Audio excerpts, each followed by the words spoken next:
Hello, America and curling fans from Canada and Newfoundland. This is your host, Ryan Olson, bringing you the latest curling action. It's the quarterfinals here at the 2024 MoPac Mitts Playdowns presented by doubletakeout.com. Coming to you live from the San Francisco Bay Area Curling Club, where the playoff bracket was not set until the very last game. It's kind of what you want, actually, although it makes things a little tricky for people like us who are trying to schedule or set the schedule to showcase what the games we're going to have. Uh, we are showcasing quarterfinal one between Team Feldman of Wine Country taking on Team Maxie of Coyotes Curling, Capital Curling of North Dakota, and San Francisco Bay Area Curling. It's one of those rare triple teams, triple club teams. So the practice is done. The final mop by the ice techs is completed, and we're about ready to get underway as one of the players does a little scoot to the background. Maxie is throwing the yellow stones and has the advantage of going last. And we are about to get underway with the first stone coming from Steve Sampson. Steve has been curling for 12 years. His previous experience includes the MoPac Arena Playdowns of 2023. Lots of fun spiels and watching many of his friends curl on the MoPac National Playdown live streams, which we bring to you. So happy that we had a fan or two. And we're definitely happy to have you on our stream tonight. If you guys have any comments or questions, be sure to drop us a line on the YouTube chat, and we will do our best to respond. As Fred Maxey has the broom down for the lead for Team Maxey by special circumstance. That is Dan Baresh. The ostensible lead for Team Maxey is Gabrielle Coleman. And unfortunately, she was unable to be here for this event. So Team Maxie is playing as a trio and is able to make the hits, where we see Steve's nets shots go down the way.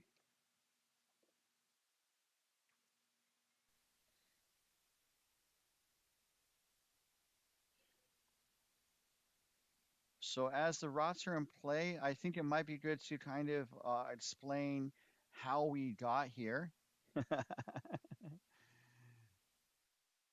So how we got here is we had three pools. Two of the pools had five teams each. Let me load the graphic. So at the end of pool play, we had the top two teams from each pool advanced, and then the top two overall seeds advanced to the playoffs. The top two seeds had a bye to the semifinals, as you can see here. We're at the leftmost points. We have Feldman and Maxie, the 4 and 5 seeds. Feldman was the top seed in that set. And then in the C sheet, we have Team Pomeroy as number 6 from Utah Oval Curling Club, or just Oval Curling, and Dallas Fort Worth taking on Team LeClair of Coyotes. And so that's our current setup for tonight. And then we'll be back tomorrow morning at about 8:50 to see Team Murray take on the winner of this game. Murray being the 1 seed, and then the 2 seed is Team Siggins from Coyotes, Denver, and San Francisco, and they will take on the winner of Pomeroy and LeClair. So a very interesting round, not round robin, but pool play. If you have a chance to tune it in, I would recommend it, and not just because I broadcast all the games. It's gotten a little chilly here by the San Francisco Bay here in Oakland by the airport, but the action is heating up, and we're definitely glad that you guys were here tonight to catch some quarterfinals action.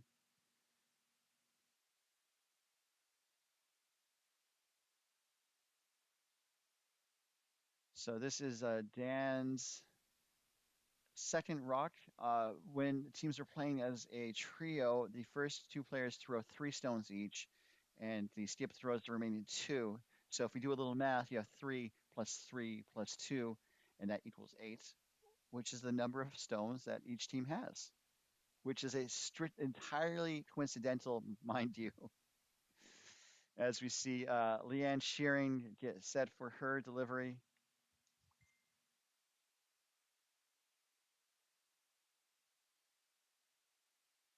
They're looking to draw around those cornerish guards there.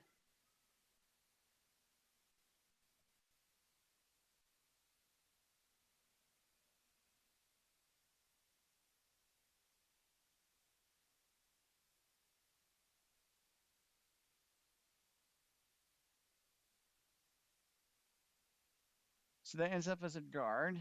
And so now we have Michelle Wagner getting set, the device for Team Maxie. Michelle is one of the Capital Curling Club players on Team Maxie. She started curling in 2003, participating in 8 qualifying national events, 2 non-qualifiers, and an Olympic trial. And she noted as a fun fact that she was 8 months pregnant when she curled one of those events with her son. So definitely very inspirational. As someone who cannot curl 8 months pregnant. So I think she was able to make contact with the rock in the house as we now see the third for Team Feldman. That is going to be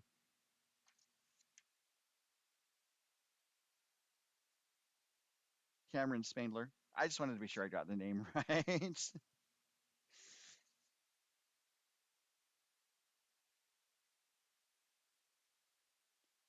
And Cameron's been curling for 9 years, often leads the men's team from one country to our regional playdowns.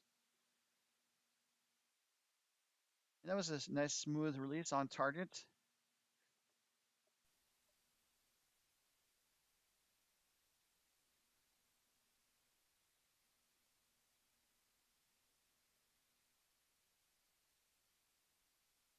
Does end up going a little deep, as you can see through our overhead button cam. And actually, it's so deep it went out of play. So unfortunately, that would be marked as a miss.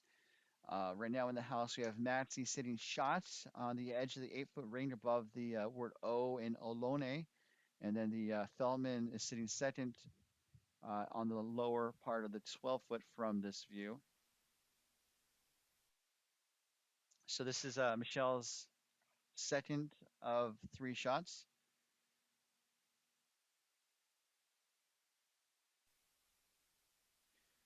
Fred's running out to help, so I guess a little worried about the line.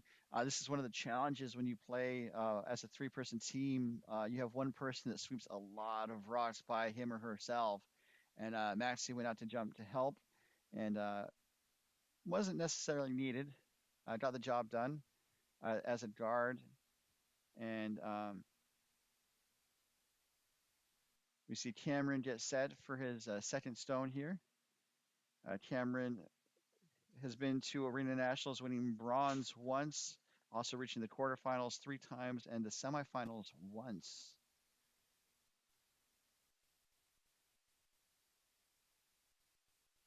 So this looks like it might be handing out a little bit. I think they wanted to try and curl it around the red guard. As you can see there, it's sitting down. It's starting to hit the brakes right there.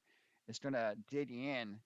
And we've seen some rocks really hit the brakes in the past couple games and ends up in a pretty good place for Feldman without the hammer here.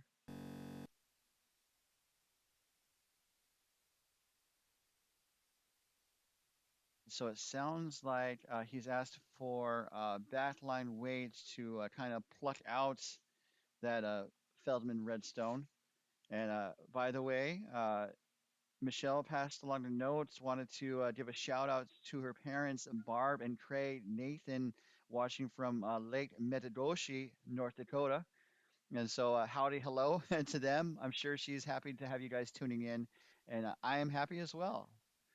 Ooh, it's around that guard, looking really good.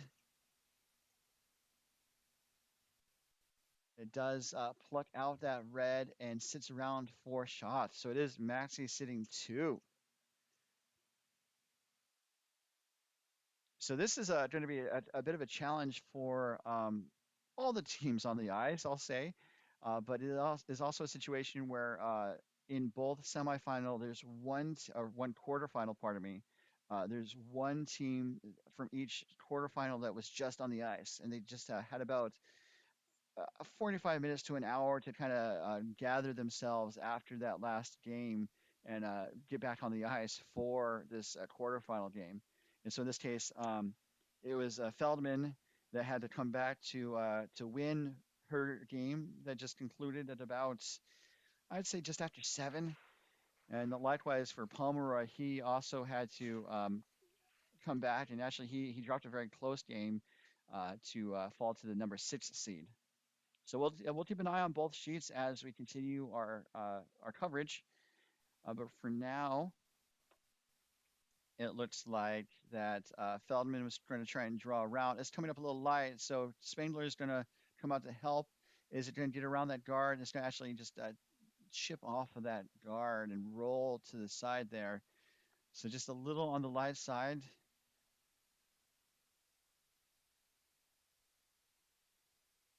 Let's enjoy both views of each house as I check in on the other quarterfinal.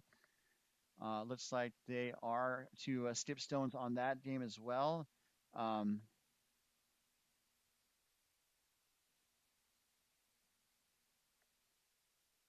I believe Pomeroy is throwing his first stone, and that yes, he's throwing blue stones, and there is a one solitary blue in the house for Pomeroy on sheet 3. So we'll check that out in a moment. But right now, Fred Maxey gets into the hack.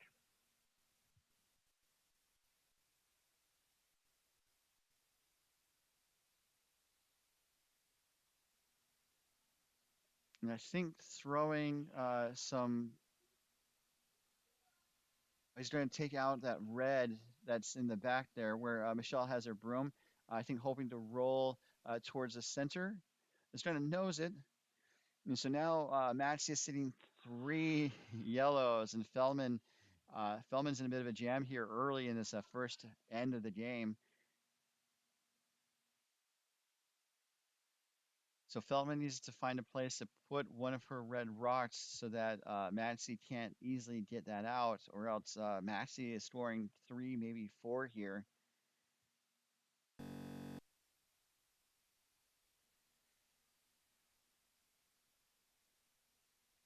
So based on that broom, I think they're going to try and raise one of the reds. Although when you look at this overhead, there's the nearest red to that broom is about 4 feet above the house. So definitely going to be a very challenging shot here for Katie Feldman, the skip of her titular team from Wine Country Curling.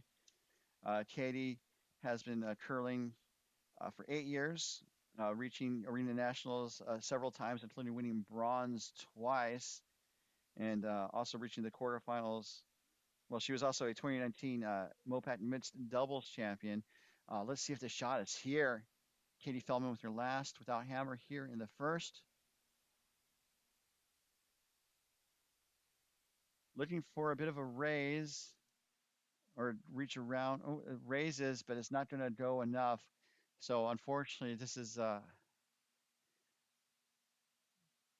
opportunity for Maxie, an initial disturbance or a bit of a bummer for Team Feldman as Maxie is setting 3 and very quickly has a draw for 4 to really make a statement very much in this first part of the game.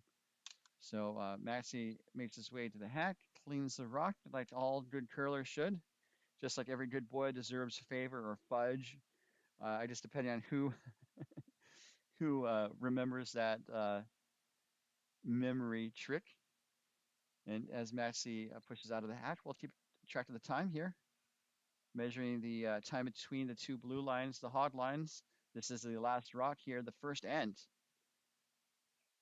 Sitting three, a chance to score four or more, or just four. That was 12.3 seconds. It's going to wick off of the red and then roll towards the button for 4 points. Just a really well executed end there by Fred Maxie to open up scoring.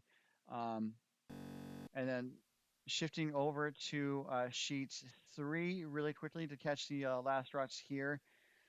This is Bob LeClair throwing, I believe, the last rock for the end and for his team. I think looking to draw through the port and hits the blue Pomeroy stone out of the way.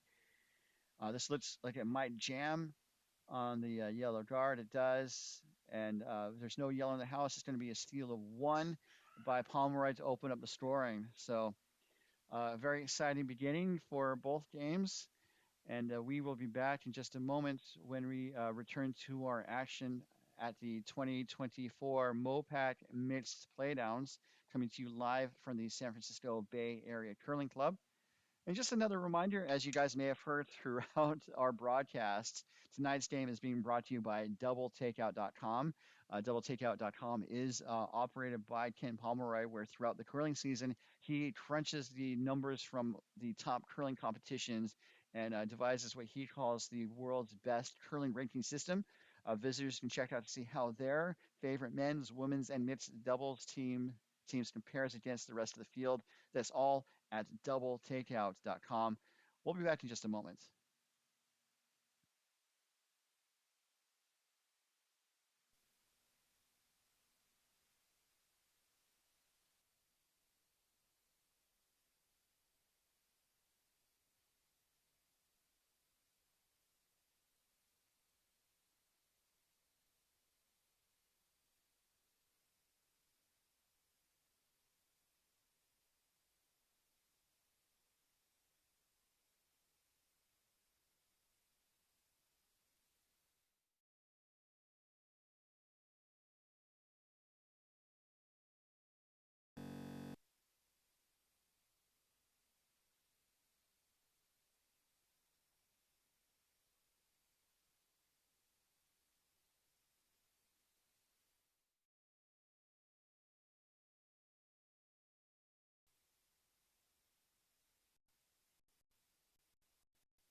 Welcome back to our ongoing coverage from the San Francisco Bay Area Curling Club. It's the 2024 MoPac Mixed Playdowns.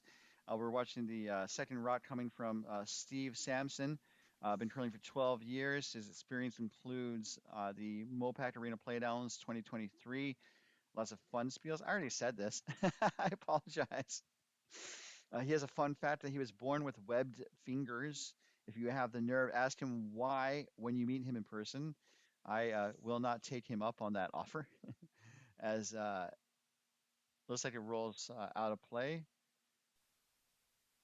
We see Dan Baresh get ready for his second stone of three as the lead.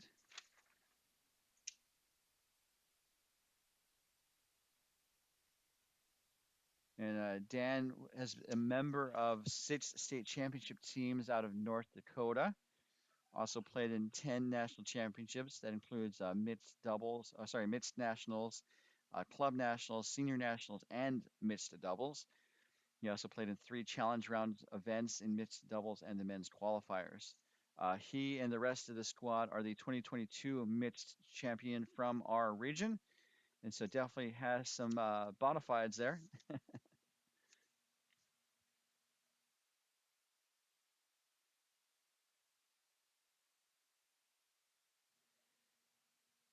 So it looks like the second for Feldman is being asked to draw maybe a bit of a bump.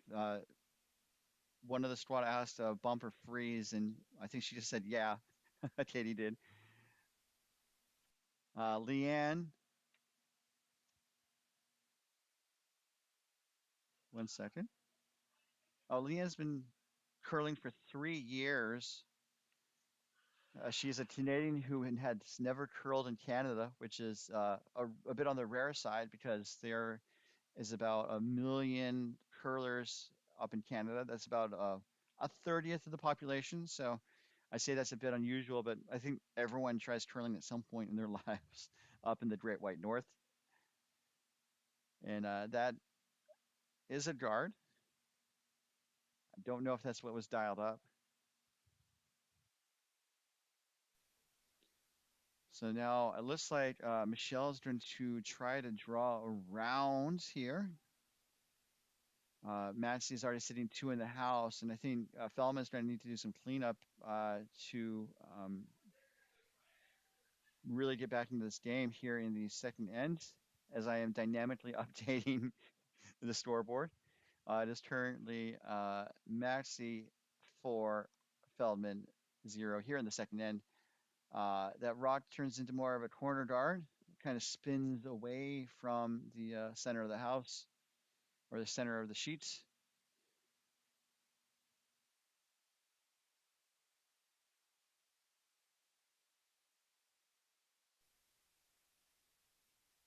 So this is Leanne's shot, I think, looking for some up weight to start clearing out the front of the house. Looks like it floated a little wide. I really think they're hoping it comes back, and it's not going to. It's unfortunately just a hitting it wide the entire way. So just underscores the importance of making sure that when you push out towards the broom and you release as well on that line towards the targets. I'm not saying that's not what happened here, but that's just a key fundamental to good curling delivery. And there's an adage that you can have like a $99 delivery and a 5 cent release, and then you have like a 5 cent overall delivery. I'm kind of mangling that euphemism. It has some shout outs in the YouTube chat as we watch the stone draw in towards the house. It's going to settle in the top eight as a corner freeze to the Maxi Yellow shot stone. Eric says, "Let's go WCCC, wine country," and we have Jared, not Van Pelt, doing a shout out Team Grow and superstar lead Jared Teasling, which just by guessing by the username might be a little a little self-focused, I would guess or say. And so now we have Cameron Spangler, I think, looking to take on the yellows in the house. If it clears the guard, that's not a bad outcome as Cameron throws now. I've been curling for 9 years.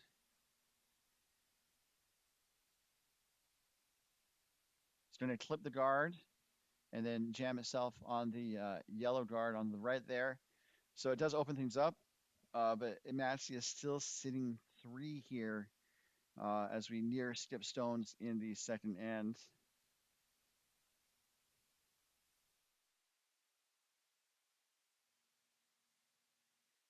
And so I believe Maxie is asking Michelle to put up a guard. She's asking for a little bit more ice as she gets set.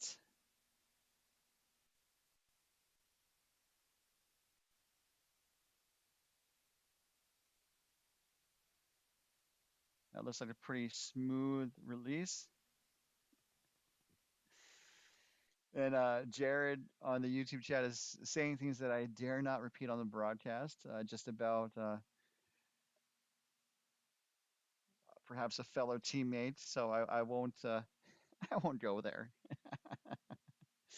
But Wagner did go there with a guard.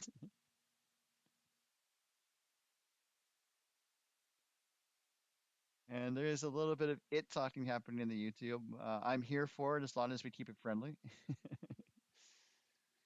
And so it looks like Feldman's asking for some more takeout weight from Cameron Spangler. He has a fun fact that at one time he could leap tall buildings in a single bound, but now it takes two bounds, which I would pay money to see. I would pay a Stanley nickel to see that. So after talking about maybe joining to the house, we have Feldman putting the broom down to peel the guard. And there's another a bit of curling conventional wisdom where from the podcast Two Girls in the Game, you very rarely go wrong peeling the guard. As I grabbed the wrong camera view, I apologize. It does clear the guard, mission accomplished. I don't know if they were hoping for more. It does clear one of the guards, and when the shooter, I believe, rolled away.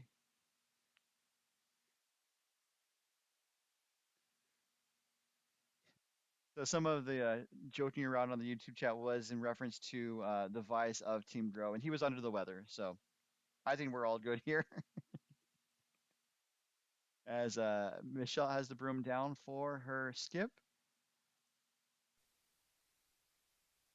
Fred Maxie gets set, and Mr. Maxie has a bevy of experience curling for many years, an eight-time mixed nationals participant and the champion in 2016.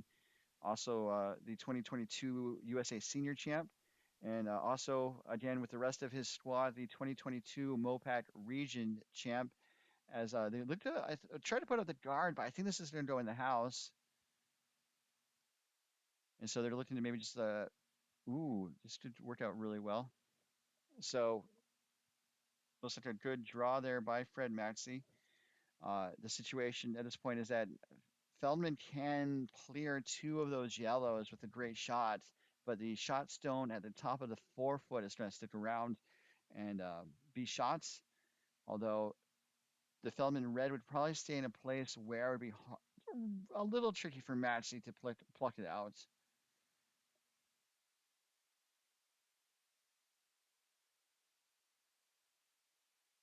So I think they're going to try the double. Just I think get two of those yellows moving. If they clip the red, the yellow, the shot yellow on the way by, actually, that could be the double there too. That might be where they're drawing up. So I thought they would hit the two yellows in the 8 foot in the yellow rainbow appearance logo, um, and just kind of hit it in what we call like a crotch shot, and get rid of those two yellows. But I think they're going to try and hit the yellow that the broom is next to. Uh, Back to the shot yellow and then clear those two out that way. Um, Not quite sure if that's the best shot there.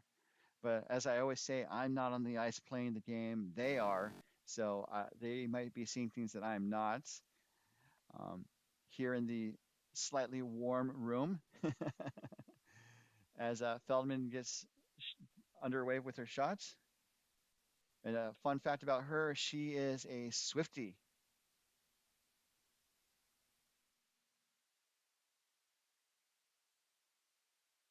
So this is going to be the crotch shot as I thought perhaps. It gets both yellows moving.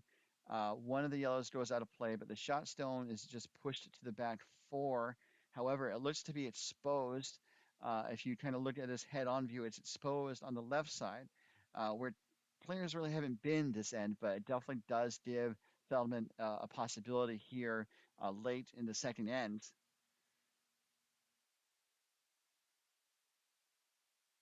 As Maxie has the broom down very quickly. I think just looking to guard.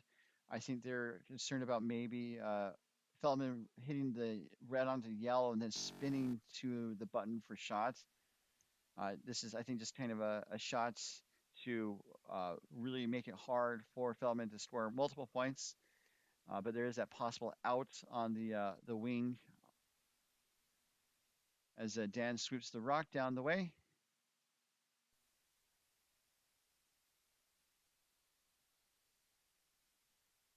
needs to sit down. It looks like this will sit down pretty nicely on over the red there. And so now there's only one shot for one. I think mission accomplished by Maxie and his rink. I think they're just looking to draw and tap back for one. Looking for, I would say, backline weights, just based on the broom. Looking for just over 2 feet of curl.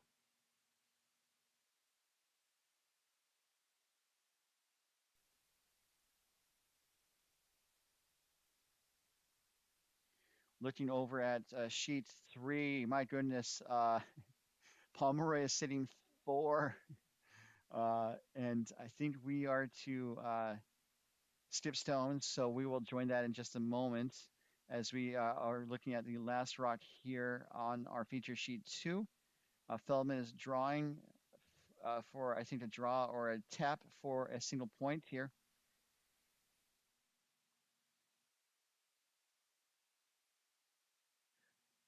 Cameron says it's light. Oh no, this is not going to end in a great place, unfortunately, unless it gets there. Is it going to get there? It's around. Oh, it just clips one. So Maxie adds two more to his tally. We'll definitely see what happens next when we come back to the feature sheets. But for now, let's join sheet three already in progress. And as you can see, a lot of Pomeroy blues there in the house. Some blues brothers, as it were. We're going to see if we're going to see if LeClair is going to sing "Everybody Needs Somebody." LeClair needs a great shot here, as this is the last stone here in the second end. Uh, Pomeroy stole the first end, and they are in a position to perhaps steal more.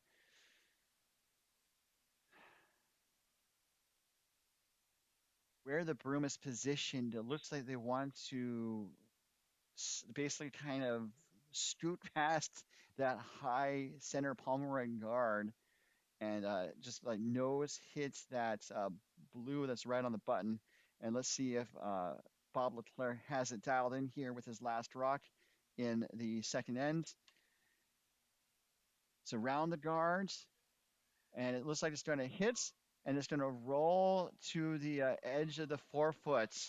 So a really great attempt there by LeClair, but it definitely looks like a steal of two by Pomeroy, who's been in a lot of close games this weekend, and we will definitely see if it will stay close here in this semifinal, quarterfinal action between Pomeroy and LeClair.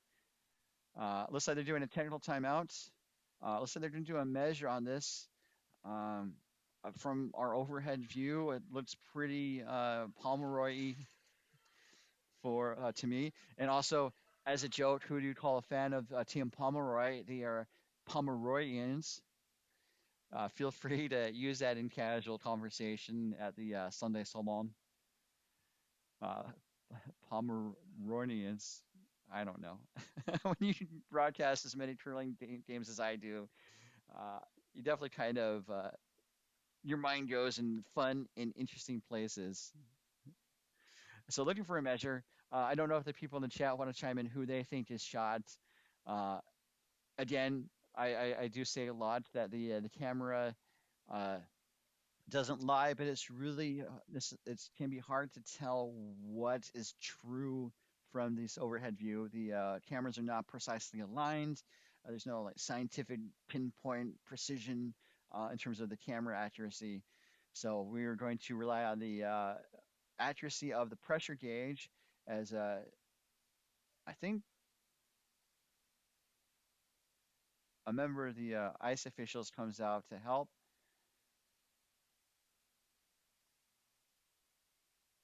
And also, a measure like this is almost as good as a timeout, where it basically gives teams a chance to kind of regroup and reconsider their strategy as the biases for both teams oversee the measure there. The most exciting measuring device in all of sports, as I like to call it. I like to have fun. I don't know if you guys can tell. So yellow's measured. Going to spin around the house here, and yeah, it looks pretty blue to me from here. And as the measure itself doesn't lie. That is a second Pomeroy stone to steal the second and to take a 3-0 lead over over Team LeClair. So pretty exciting stuff. Let's go back and just again, hi to everyone in the chat. Garnett, who joined me earlier in the play-by-play commentary, loved having him on, and definitely Trevor from the Oval Curling Club. Trevor, and I have curled with Ken before, so I will do my best to remain as impartial as I can. But it's good to see rooting interests from all the teams. So we're going to shift back to the feature sheets between Team Feldman and Maxie, where the score is going to be posted shortly as soon as I can get it ready. That is Leanne throwing with Maxie up 6-0 here. Still relatively early in this game.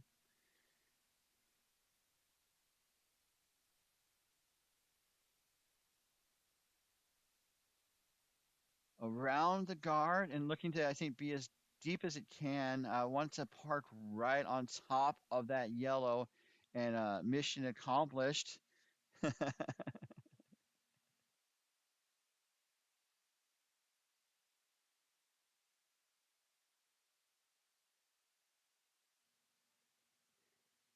And definitely some feedback from the commentariats, encouraging me to stay maintain a level bearing in terms of the conversation. As we see Michelle's Nets rock coming down the way. And I think they're just going to try and draw and park on top of Feldman.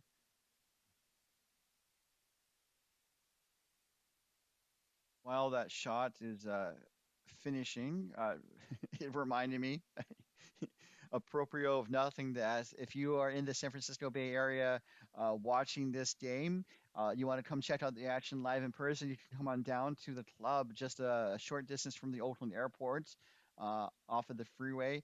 You can come down and watch the game. And if you need to, we are having a vaccination clinic being sponsored by San Francisco Bay Area Curling, our regional association, MoPac, USA Curling, and a group that always the name eludes me, and I will look up right now.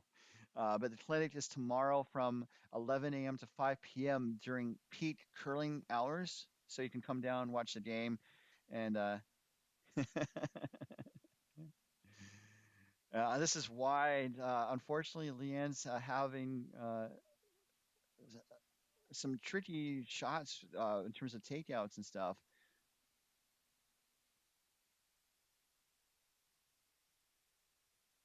So, so I heard no partisan commentary, but actually it could have been no partisan commentary, which also reminds me of a Simpsons gag that is a little too esoteric to repeat here.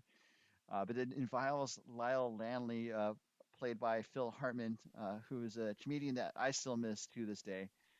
Um, I think people who bring joy into the world are among one of the treasures that we have. The vaccine clinic, again, is from 11 a.m. to 5 p.m. at the club off of Enterprise Way in Oakland.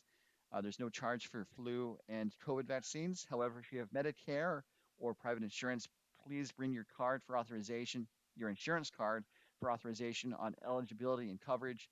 And again, this event is brought to you by the San Francisco Bay Area Curling Club, MoPac, USA Curling, and Coaching You Up.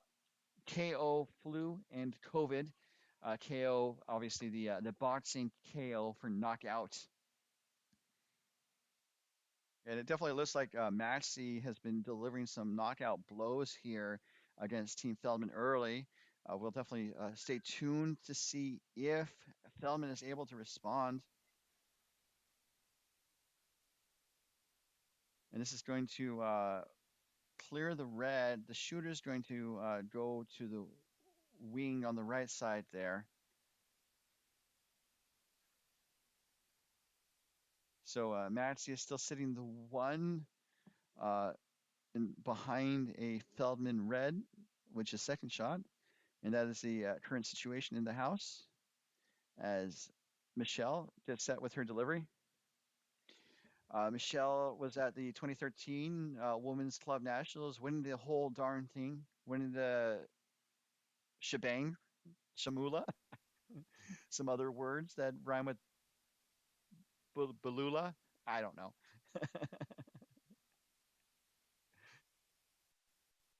This is a guard to protect the stones in the house. Looks like a pretty safe call from Maxie. Some fist bumps between the two. Garnett's asking if I can tell you about the MoPac shuffle, and I would need to be reminded of what that is. It doesn't come to mind right away. I could devise a tall tale about the MoPac shuffle, but if you want factual information about the MoPac shuffle, I'll need to be reminded of it. Cameron Spangler's throwing some heat here in the third. They're going to clear one of the Maxie yellows. The shooter rolls to the side. Not too much of a factor at this point. Opens things up a bit, but if you look from this head-on view, the shot stone is poking out a little bit, but it might be a little tricky to get to. About half open, I would say.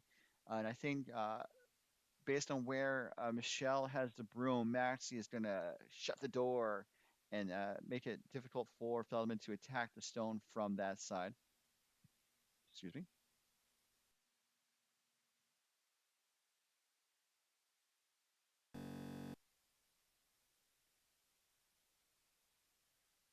So Fred Maxey, I believe he's one of the Coyotes players that got a start in Canada, but is not on his current bio. So I don't want to speculate or misremember. But he's definitely one of the seasoned veterans of the Coyotes squad. Definitely brings back, uh, definitely always brings a solid squad, including winning the whole Shimula 2 years ago. And the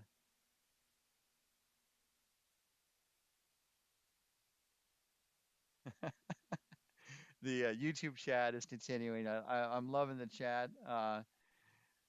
Trevor wanted me to remind the viewers that I love to be on the ice. I'm happy to be behind the mic for this.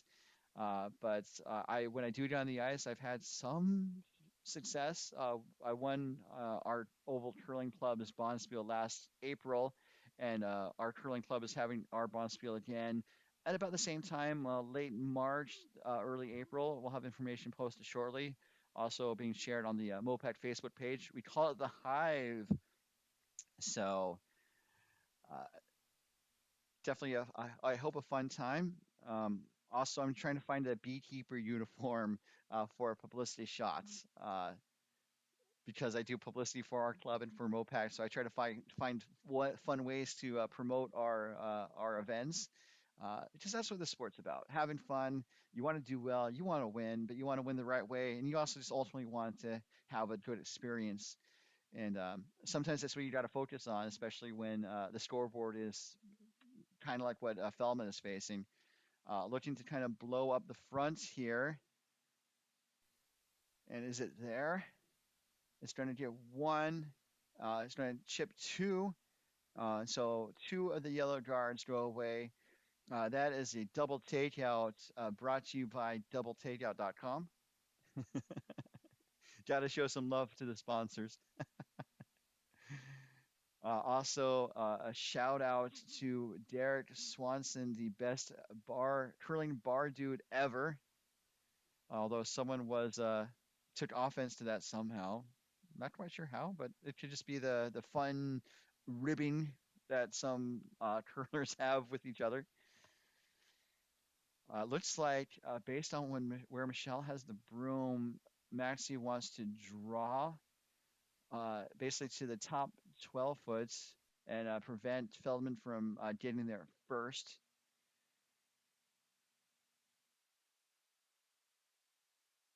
Also, in the chat, Kimberly asked Garnett if the MoPac shuffle was a fancy dance move, and was asking Garnett to give a demonstration during the fourth end break, which I would be interested in seeing that too. Also interested to see. Oh, they changed the broom position. I think they're looking to, I think, close off the ports on that left side.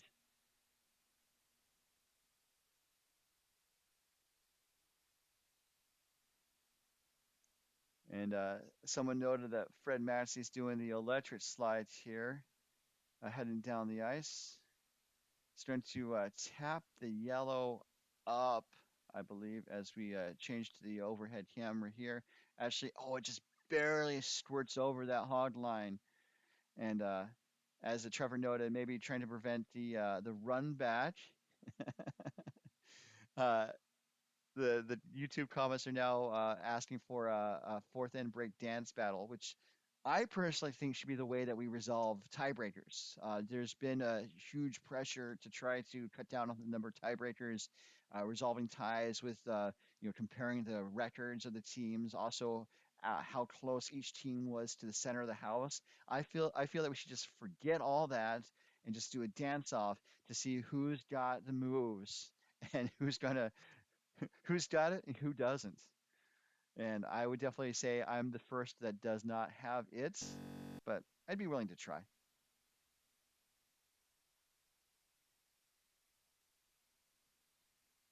So it looks like they're going to try to angle raise that red, and that is a tricky shot. It's a long run back, and Katie Feldman is making her shots. Let's see if it's on target.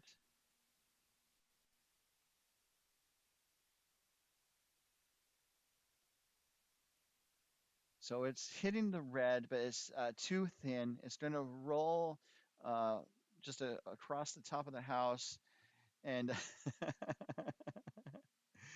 it's going to be another steal of one for Maxie. So just a tough day at the office for Team Feldman. But we will be back in just a moment to that game. We're going to check to see the situation on sheet three, where we are again to last rocks. This appears to be the last Pomeroy stone, uh, facing three LeClair rocks in the house. They're looking to tap one of their Pomeroy blues, and would you look at that? That cuts LeClair down to one. Uh, Pretty sure it's one. I need to get my glasses checked. Maybe to get some zone prescription glasses because on the right side of the screen or the right side of my vision, it's a little blurry. Uh, we have fun. Um, so it looks to be LeClair just now sitting one, but if LeClair were to ever pick out that Pomeroy blue, it would be a score of probably three or four, actually four. Pardon me. And that's what they're looking at. They're looking to run the yellow back into the blue, push the blue out. There's a danger of it jamming, but I think even a slightly good miss would still have LeClaire sitting two and scoring two. And as you can see from this view, I added the clocks. Thanks to Tony from the San Francisco Club for setting up timing and for the volunteers who are keeping track of the clocks for the game. As you can tell, there's a post obscuring the clock, and so I've added the video feed from the clock so you can see the times. And this is looking for a raise, looking for two or more. Bob LeClair with his last here in the third. And this looks to be, looks like it's, oh, it looked a little thin, or it looked a little wide, pardon me. Or thin, that works. So it basically opens it up. I thought this was the last rock, but now we're to the last rocks. This is the last stone for Pomeroy without the hammer, and then of course Bob LeClair has one more shot, and so I think this is a tricky situation because Pomeroy can't block both paths. The path that both teams have just been down would be, I think, the ideal path to block. But if he does so, um, there's a possibility, as you see Ken kind of sweeping the broom, there's a possibility of LeClaire raising the yellow onto the blue. I wonder if they're looking to. Well, he's still looking it over. I wonder if going down on the left side and just you have to be careful, and the weight's got to be so precise. But if you puts it, I mean, the guard's probably the safe shot. But if he goes through that gauntlet of yellows and blues and settles in kind of a corner freeze on the blue, he could be shot. But again, I say that, and you would have to throw a weight where you would possibly push the blue shot stone too far out of the way and also lose the shooter. So this is probably the best shot to block the most recent path used by both teams. Ken Pomeroy of Oval Curling Club of Utah, and joined with two female players from Dallas Fort Worth looking to close the door on this left side with his last here in the third, up 3-0 over Team LeClair.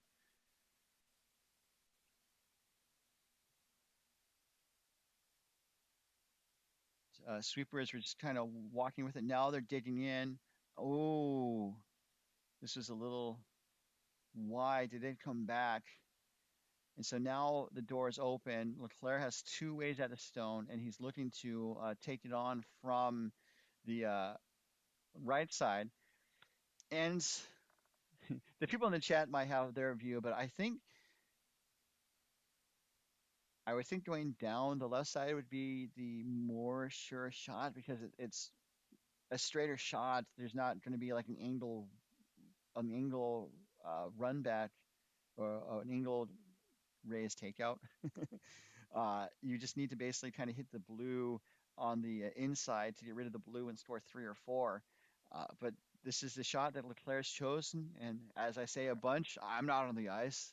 They know more than I about the current conditions and their strengths and weaknesses.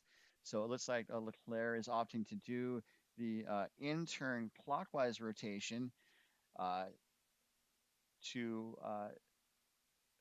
chip that yellow back onto the blue and score three. Looks like he's throwing about control weight, it looks like.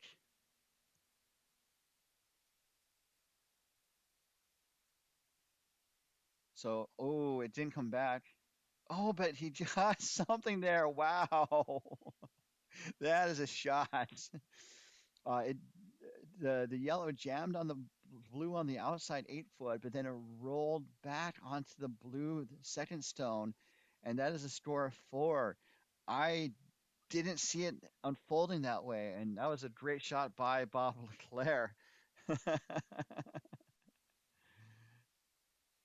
So, people are asking about the audio. The mics are on sheets 2 and 4, and so Leclaire is on sheet 3 between the mics. So I think it'd be really tricky to pipe the sound in. But I don't think there was any need for sound in that shot. Leclaire definitely made his voice heard with that angle raise to score four. Goodness gracious me. So let's shift back to our feature game coverage where, again, rocks are in play. It looks like we are to third rocks very quickly. Uh, in the fourth end, we're going to take a break. Uh, Teams will have 5 minutes to grab a snack, visit the loo, and otherwise take care of any personal business, maybe file taxes. It's tax season, folks. Uh, not quite. Uh, but it looks like Michelle is going to throw uh, a gentle takeout here. I think looking to just basically pluck out the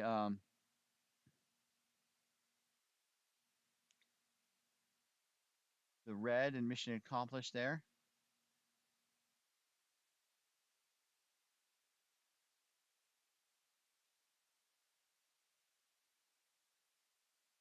Feldman's looking to get on the board here.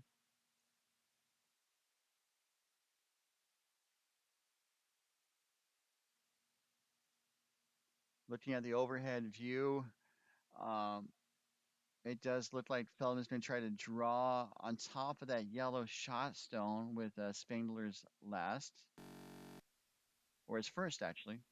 No, his last. His first. I'm sorry. I kind of joke about putting the rocks in order, and if you can count to eight, you don't need to, put the rocks in like numerical order. But then I just demonstrate that sometimes counting to eight can be a bit of a challenge. So mission accomplished. It does kick the Maxie yellow to the back eight, but it still outcounts the Feldman red that's touching the 8 foot line there. Uh, Feldman's shots in the top 4 foots.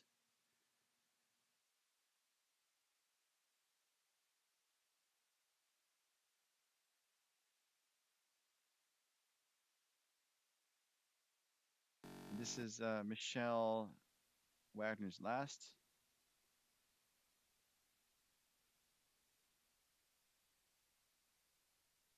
I think, again, another soft takeout looking to hit the red, I think, on the outside. Although the sweepers are called off. I say sweepers, sweeper. As we can see, the rock, I think they wanted to maybe course over just a little bit more.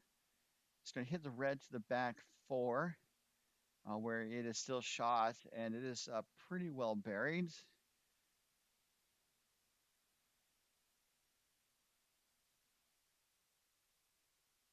And so I think Feldman's going to try that draw again.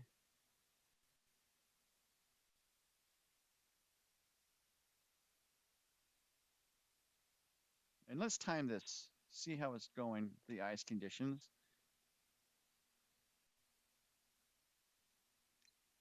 This looks to be a little up weight. I would think maybe back line, just if I were to eyeball it.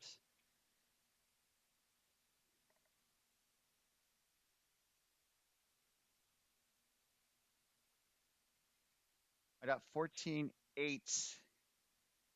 So this is it could be T weight. The ice were just a smidge faster, but it's going to come up just a little on the short side.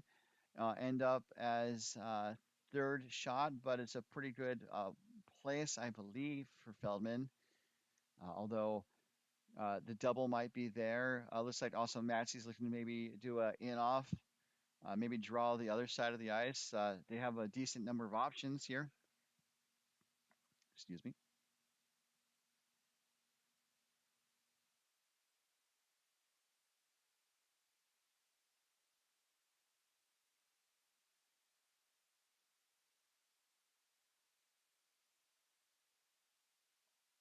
So I think they're going to try and draw to the shot stone as Maxie makes his way to the hack. They're going to do a clockwise intern based on how the elbow rotates. It's different for righties versus lefties. Uh, so I definitely try to include the direction of the rotation. And this is going to be clockwise from Fred Maxey here. His first in the fourth.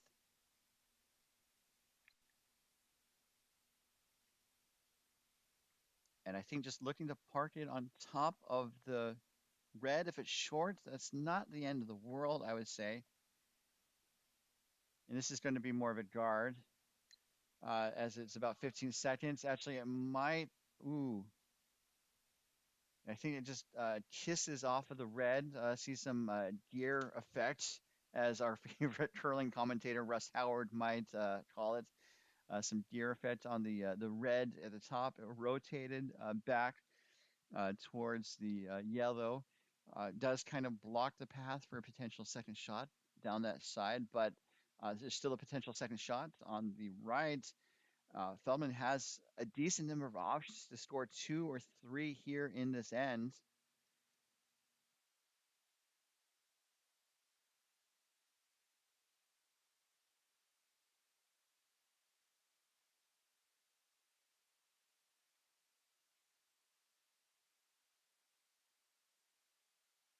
So I think they're looking to hit the Maxi yellow and roll back towards the button, and that way they'd be sitting two pretty well covered.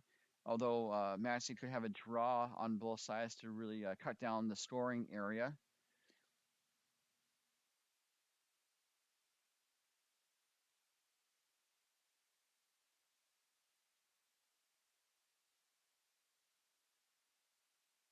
So I think they're going to try the in off just based on where Cameron has the broom, looking to hit the inside of the yellow and spin back towards the button. I think needs to hit it fairly thickly. Uh, if she hits it too thin, the shooter might go across the center of the house to the other side, which is not a bad outcome. There's some backing on that other side. So just another clutch shot needed by Katie Feldman. And let's see if she's got the pepper.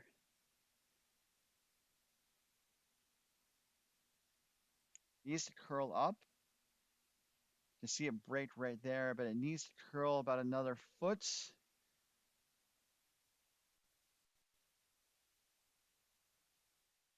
And it's not going to get. Oh. I did think it was going to get to the yellow. It didn't. I think they were going to go for the hit and roll, the in off, but the plan B appears to have been hit the red and the hit the yellow in the back, hit the red in the back. That is now third shot, maybe second. They might need to put a measuring stick on it, but it does outcount that Maxie yellow that is in the back eight. So decent number of rocks in play, some decent number of opportunities. Feldman is still sitting the single here in the fourth, down 7-0. While they get the shot lined up, the broom's down. I think they're just looking to maybe guard that side of the ice. Um, this is kind of dangerous, just because if they miss this shot, Feldman has the right side of the sheet to maybe hit out that yellow in the yellow rainbow of Black Lives Matter and score three, maybe four. So this is going to be a very key shot coming now for or from Fred Maxey.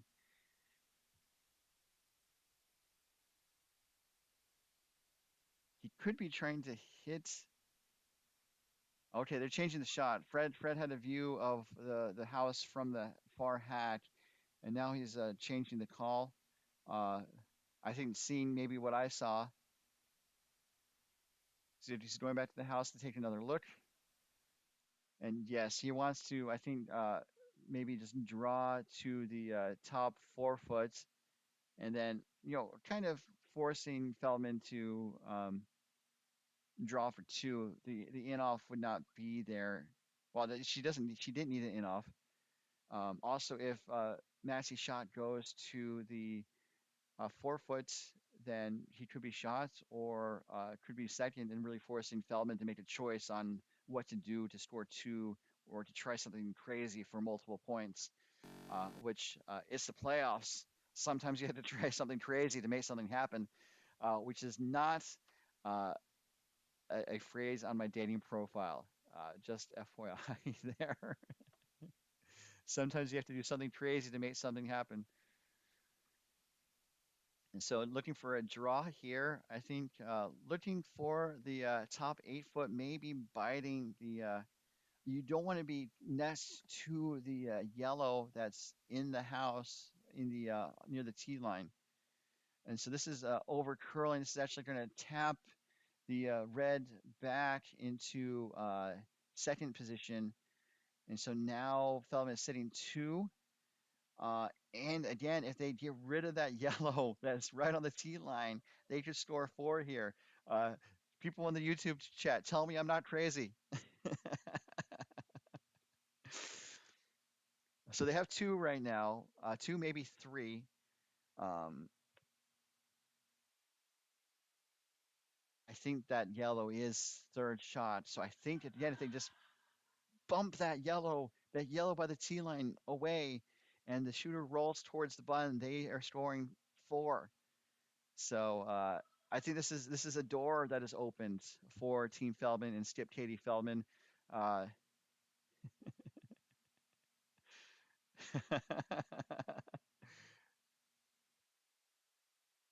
YouTube chat agrees with me as Katie Feldman gets set in the house.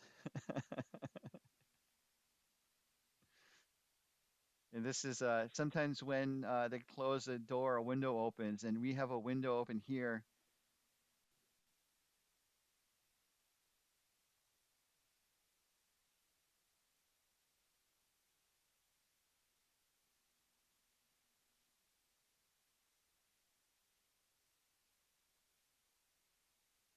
So Katie looked at it from the far hack and has asked Cameron to set the other turn, the out turn counterclockwise rotation. Um, so just based on where the broom is, I think she's going to throw a decent amount of heat at it, like a normal takeout, which we've conversed about it on this broadcast throughout the day. Where if you throw normal takeout weight and you're on the broom, it's great, but if you're off, it can end up in disaster. So sweepers are off,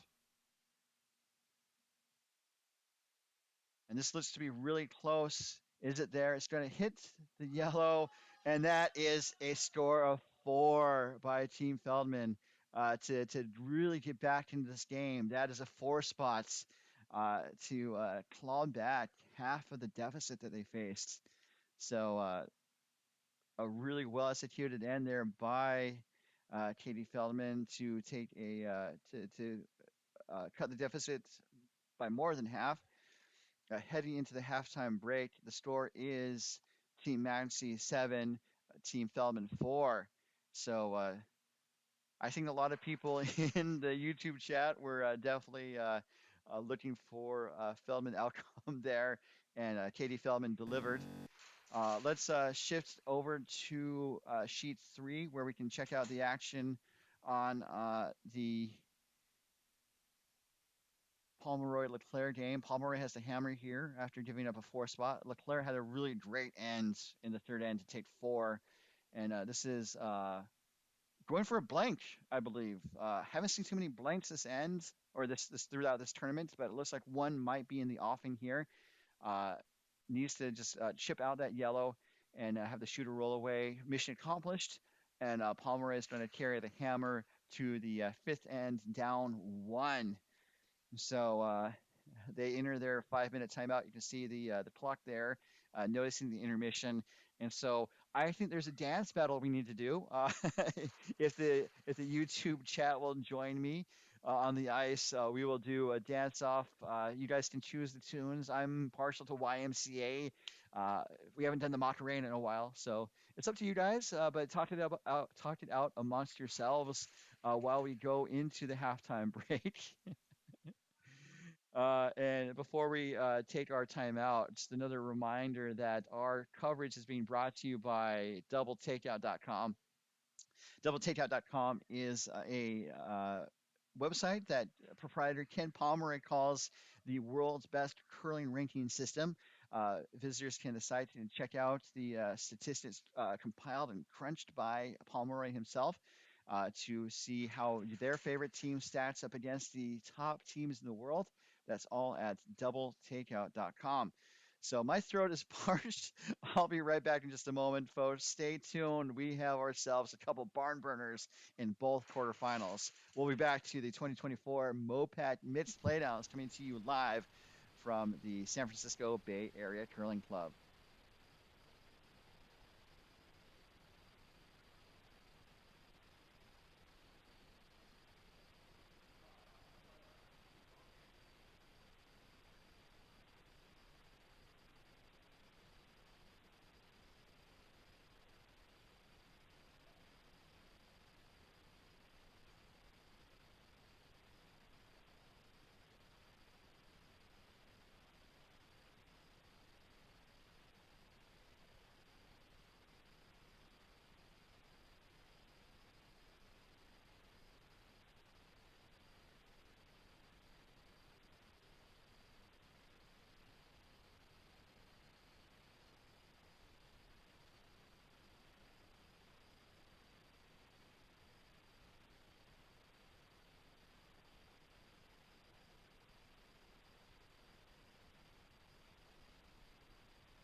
Welcome back to our continuing coverage of the 2024 MoPac Mits Playdowns, brought to you by DoubleTakeout.com.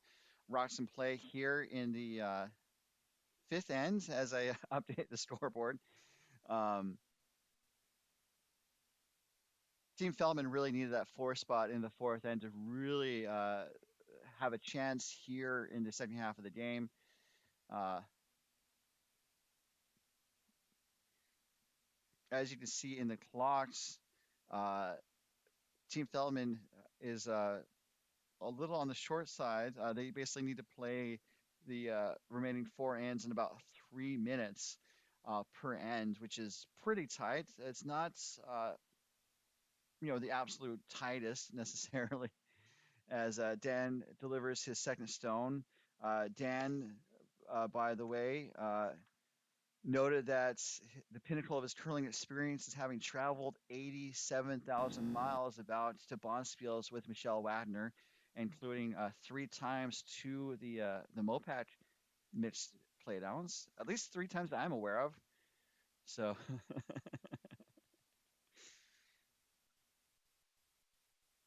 and we see Leanne's net shot come down the way.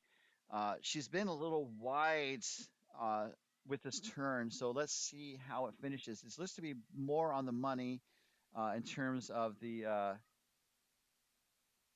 line. The weights, though, let's see if it's there. It's going to actually chip off of the red guard. So there's a Phalanx, Phlanax or something like that.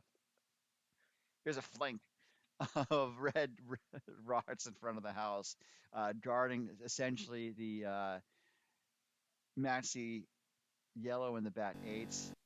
Uh, Maxie comes out to help. Michelle sweep there.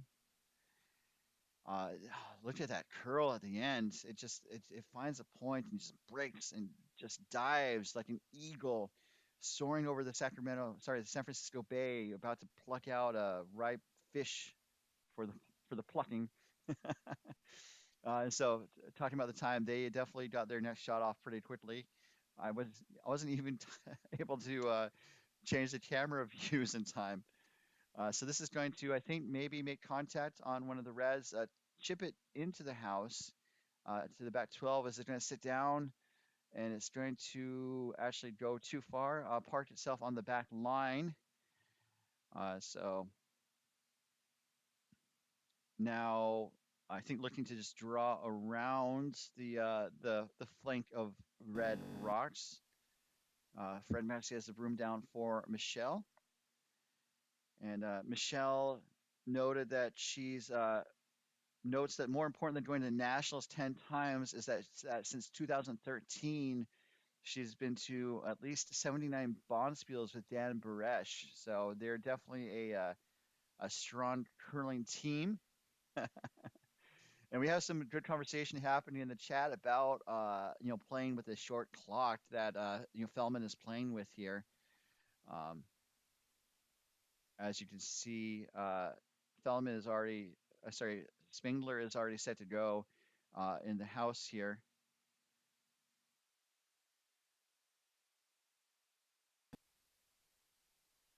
And I'll just show you the jumbo clock for a little bit. And so, yeah, they were down to about 12 minutes, and they've only burned off about 20 seconds since we started chatting about it. So they definitely seem to be now playing with pace, as it were. Not the picante sauce, but timeliness. Although I should go for some pace picante sauce because it's from San Antone and not New York City, because that's how I roll. So I just heavily influenced by advertising.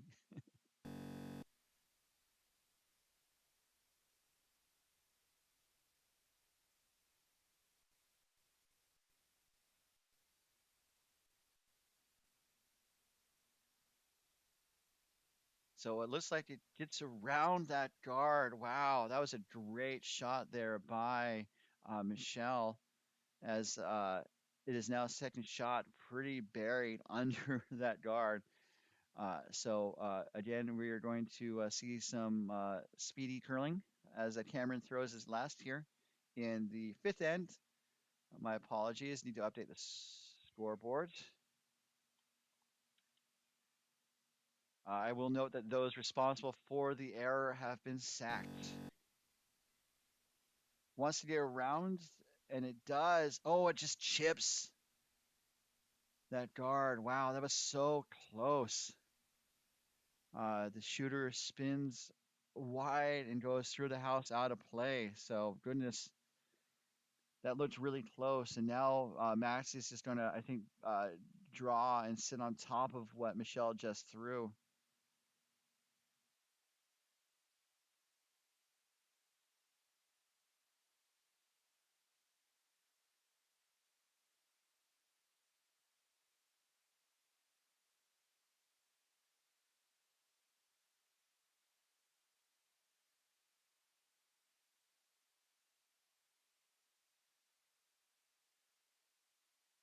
So there was a note about us being able to add the clocks to the broadcast, and that's definitely a huge accomplishment thanks to Tony from the San Francisco club.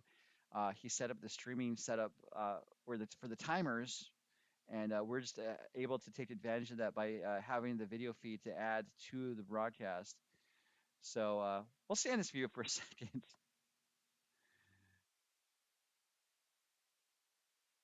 So this is looks to be a hit. I think they wanted it to curl a little bit more. This is going to roll. It's going to clip the red in the back, and then the Yellowstone that was hit first rolls under just that wall, that rocket Gibraltar there in front of the house. And the red Feldman shooter rolls to the 12-foot, sitting third shot. I we'll try to bring in the clocks when they're relevant. I mean, it is relevant right now, but we'll definitely keep an eye on that as Maxie makes his way down to the ice. And I think the shot call is to basically just draw and close the door on that left side from this view of the house, the storing side of the house, or the storing end of the sheet.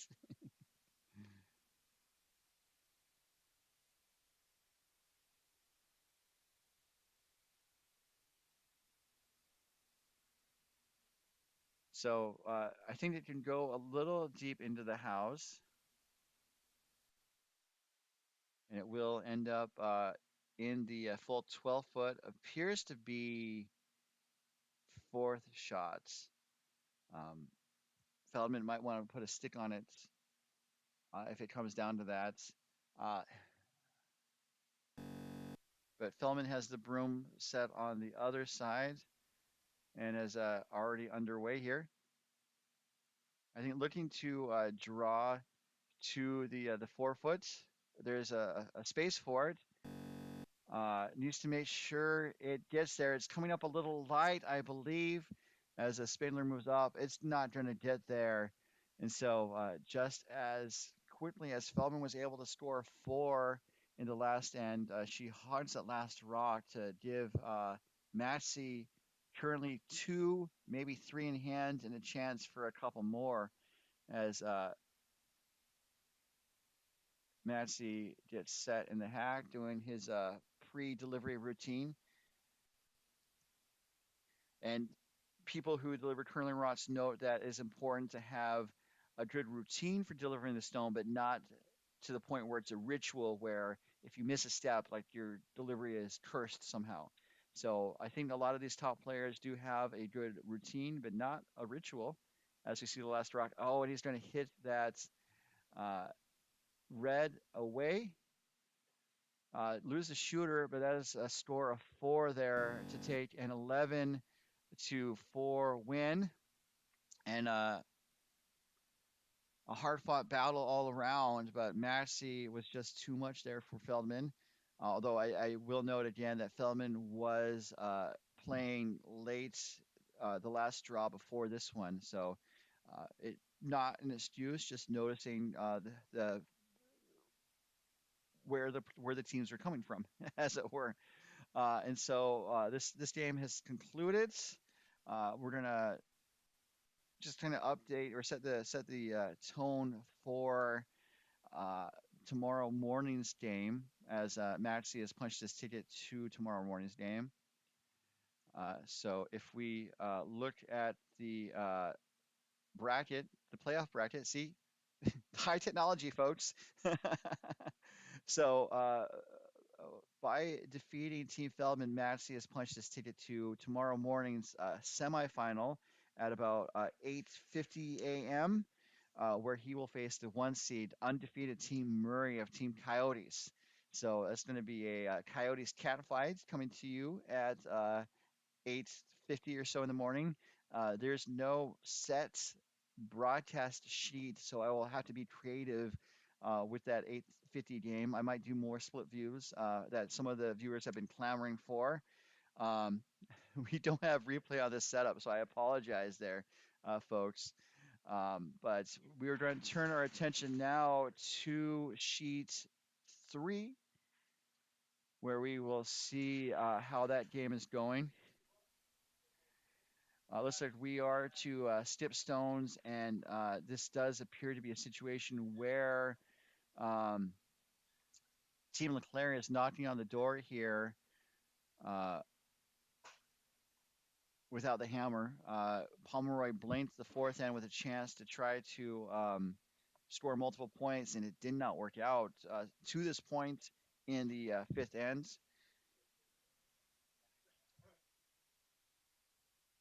So LeClair is getting set in the hack. They are currently sitting 1-2, and there's a Pomeroy stone on the right side as a 3 count, or as the third shot. Pardon me. Need to use precise language.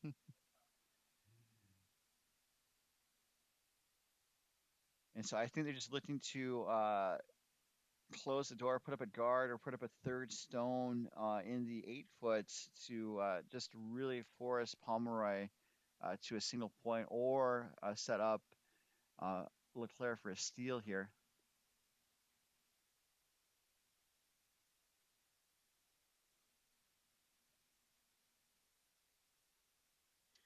And that turns out to be a guard.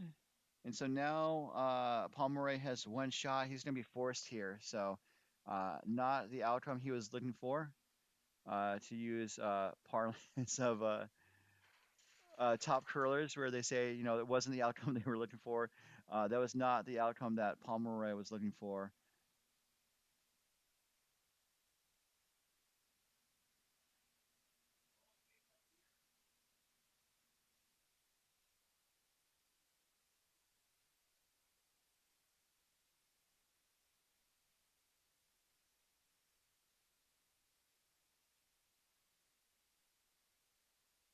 Let's.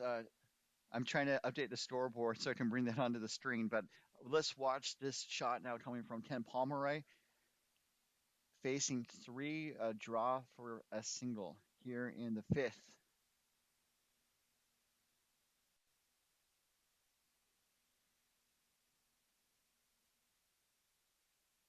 So sweepers are on it.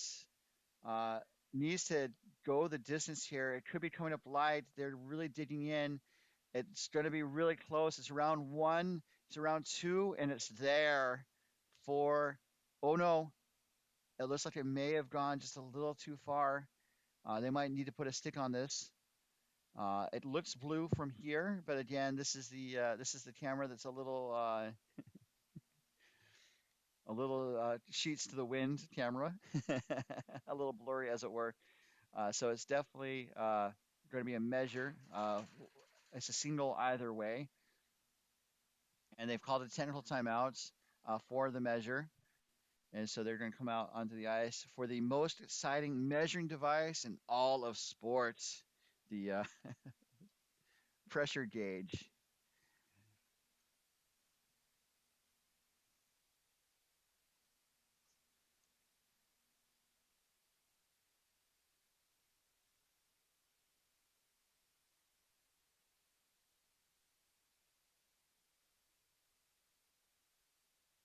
So I don't know if the people in the chat have an idea of who is shot. I think it looks blue, but these rings are not. They could be a little deceiving, I should say.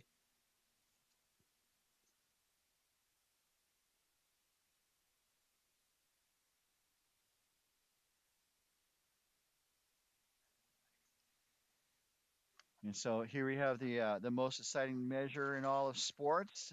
Eat your heart out, NFL, as they bring the pressure gauge to the Pomeroy stone.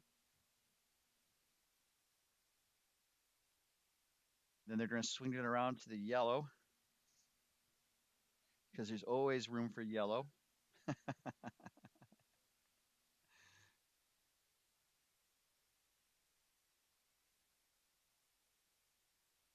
So the vice skips are looking. Oh, this is going to be close.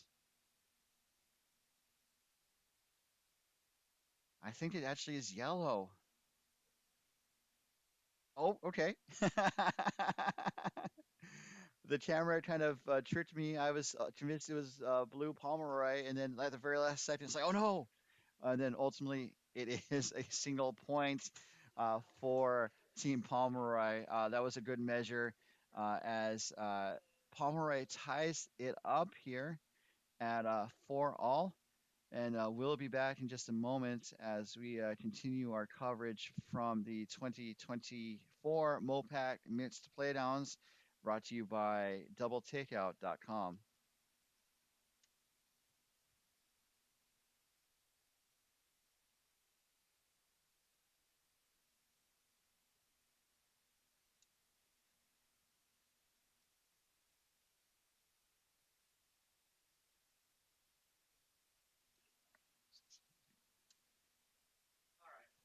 Two, three, four, five, six, seven, eight.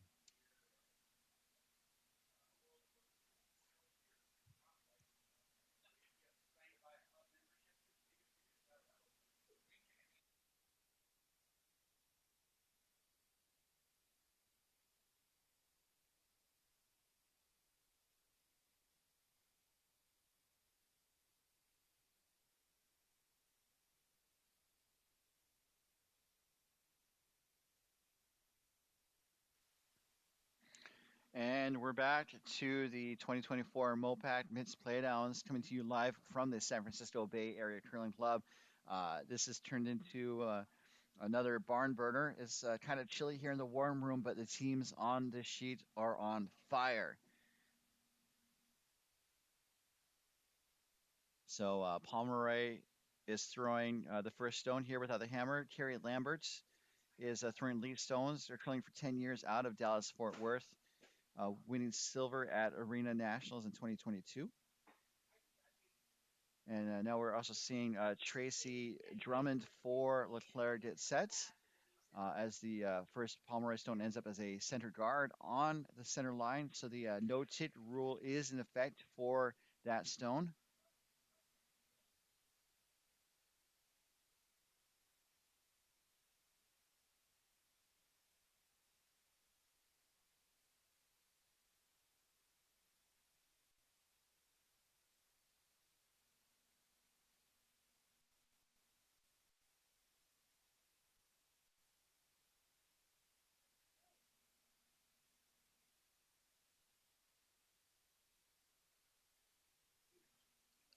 And that looks to be a high corner guard there by Tracy.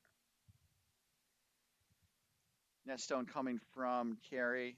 She's also competed in several Bonspiels and also the Mid America Curling Association Club Playdowns for the past several years. Uh, Looking at the clocks, since it's so prominent in our scoreboard, uh, teams have 3 ends to play, so they are, I think, on pace as this is going to, I think, try to draw around the center guard. It's there, and it's going to settle in pretty close to the button. Going to nibble the top of that button there. So looks like a pretty good draw there by Carey. Next strike coming from Tracy. I think they're just looking to draw down on top. Tracy was on the 2020 MoPac Mixed Championship squad, playing second for Team Baird. Also, in the mixed playdowns for Team Baird is lead and second for the team that played in the finals and semifinals in recent years. Also representing Coyotes in women's MoPac playdowns as part of Team Matras, Nassau, and Aubrey. And this is parked right on top. That was a great draw there by Tracy. And so they're quickly calling for, I think, a hack weight. I think just to kind of jiggle the rocks around. I think the yellow is going to maybe wick off of the blue and roll out to the other side of the center of the sheet. We'll see what happens as David Hurst throws his first. And I joked that during arena playdowns, his squad went from Hurst to first as they won the whole darn thing in their first year in the event. That's not hack weight. That's going to be top, what's it guard? It's a three guard, a tight guard just in front of the house. Um, but LeClair is going to make a play on that. Again, LeClair has the hammer in this end, and so I think he's looking to um, open up the front of the house to open up the scoring. As we see Jeff Baird throw his first stone. He was the skip of the 2020 MoPac Mixed Championship team. Also was a two-time MoPac club champion, playing second for Team LeClair. He gets both of those Pomeroy Blues moving. The shooter self rolls to the side, and the one of the Pomeroy Blues rolls to the edge of the 8-foot on the right. And so it looks like Pomeroy is trying to call for a guard.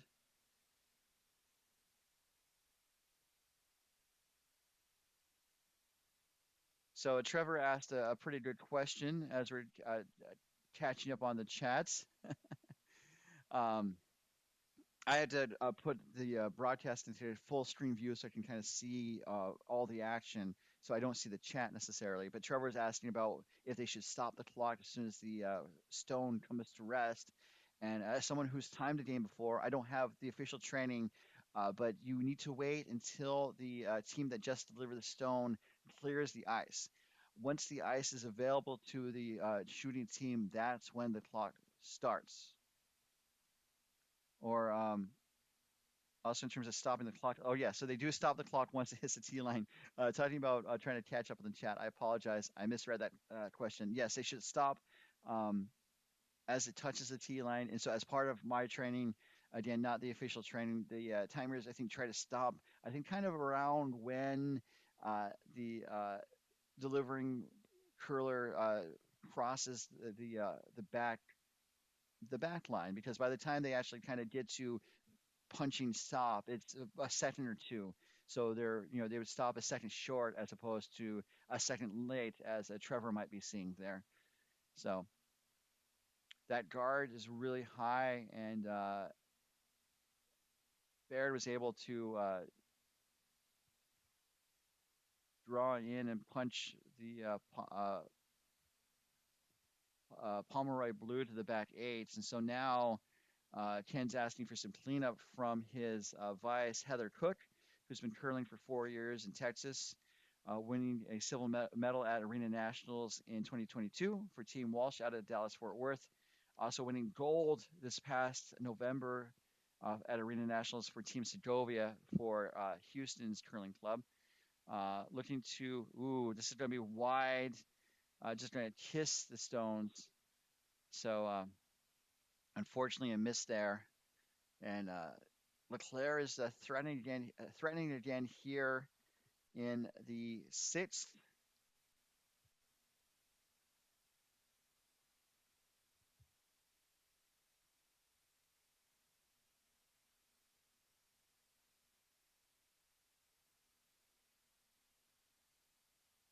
And so we have the vice for Luba Brock, or the third for Luba.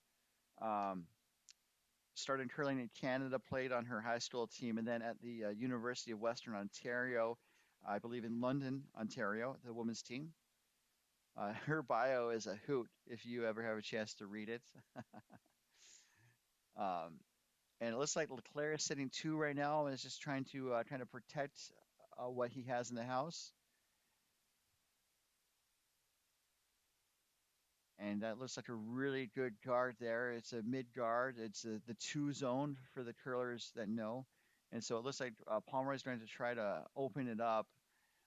He does have a draw on the left side to the button to really kind of cut down the scoring or to potentially score, but then LeClair would have a chance to run the yellows back onto the blue. Don't know how much that would help as Heather throws an upweight shot here, looking to peel the guard. Looks like it's got the peel. Oh, it's going to jam on the blue in the back. Oh, no. And then settle after wicking off of the blue in the back eight there. So the peel was accomplished, but then adds another LeClair yellow to the pile.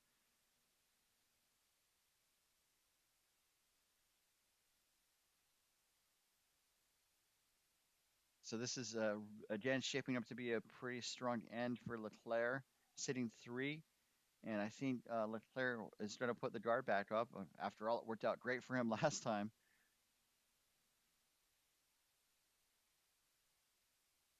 And so again, that draw to the button is still there, at least the side of the button. And I think that might be where Ken goes next, as this guard is going to end up in the two zone just a little wider than before. Ken has two more cracks of the whip here with his stipstones. Um, and so it looks like they're going to try and clean house again with the peel. This is a dangerous game.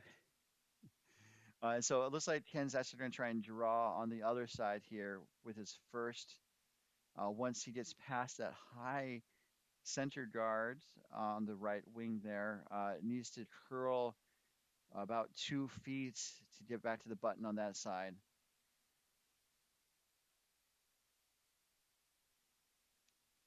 Looking for a lot of curl if it's going to get to the edge of the button. That looks to be about 5 feet of curl, which is possible. We've seen these rocks when they break, they dive towards their finishing place.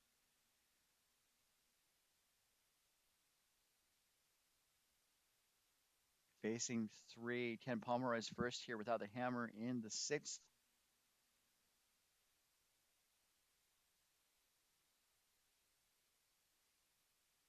Dave's being called to sweep hard. So it's around the guard. Now they need to bury it as deep as it can go. How far is it going to go? And the answer is to the top of the 12 foot. So a pretty good shot, although it didn't curl as much as they were, I think, hoping. It curled about 3 feet as opposed to the 5 feet that I think they were looking for, or it could be a setup shot for the last rock to the end because with that rock in position, they can now angle raise that blue toward the button. So I take it all back. I think it was a setup shot. It was a setup.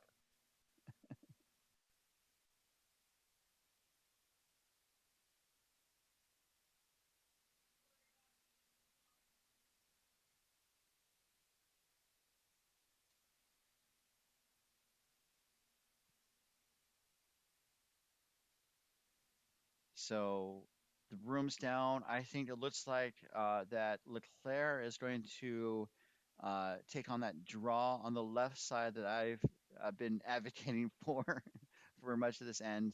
Uh, I think they don't necessarily need to reach the side of the button. They just need to reach the 4 foot or the edge of the or the middle 8 foot to provide kind of a backstop to put another counter in and really force Palmer to be pinpoint accurate with his last shots.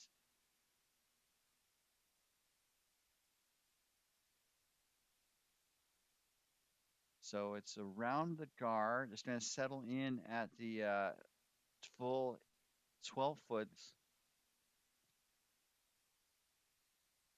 area. And so now I think the raise is the shot as Ken slides beyond the hog line to look at the scenario. He is looking at the draw himself. Maxie kind of showed the line if Pomeroy's weight is like totally dialed in, but he's now facing again three. At the very least, with this angle raise, he could cut down the scoring to one or two if the shot's slightly missed. If the shot's totally missed, then all bets are off, and Maxey could, sorry, LeClair could have a really good opportunity for a big score here. So again, the stakes are high for Pomeroy as he gets set in the hack. Ken Pomeroy has been curling for 10 years, winner of the 2016 Rocky Mountain Bonspiel out of Ogden, I believe. So it's really awesome to see Utah clubs in the mix as someone from Utah, and also Utah curlers kind of establishing their bona fides at this event and others like it. So looking to hold the line. It's around, so it needs to curl. Oh, it needs to sit down now. It's not going to come back. Mercy me. So now Maxie is sitting three, just a draw for four there. Um, the weight, I think, for Pomeroy Stone was too much. Obviously, it looked like it was hack weight when he needed probably backline weights to angle raise that um, blue to the button. Because I think for every rock you hit, you lose about 2 to 4 feet, I believe is kind of the conventional wisdom. So if he threw a backline weight or just above backline, it would have been enough to push that blue to the button. So just an unfortunate break there, and the opportunity is now toward LeClair with a draw for four. And this could be uh, the dagger, as they say in certain sports. They're really digging in now. So it's going to whack the yellow in the 12 foot and roll to the edge of the 8 foot. Looks yellow to me. It looks like the fourth yellow, but they could maybe want to put a stick on it as they look over at the scoring here. They're clearing the one Pomeroy blue, and so they're kicking the rocks here. Not quite sure what the outcome was. Uh, they are going to play on at this point as we begin the 1 minute timeout, waiting for them to post a score. And the numbers are in the cubbyhole. I didn't realize that until today, until just now. And that was a fourth yellow there. LeClair really breaking open this game here with another 4 spots. So LeClair doesn't score often, but when he does, all he scores is fours. So it is a 4 point game now. Pomeroy has 2 ends to go, and the hammer here in the seventh.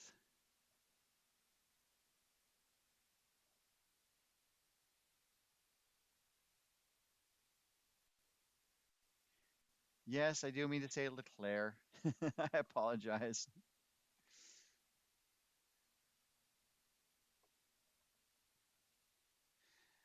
So this is Tracy's first here to open up the seventh end. LeClair holding a 4 point lead.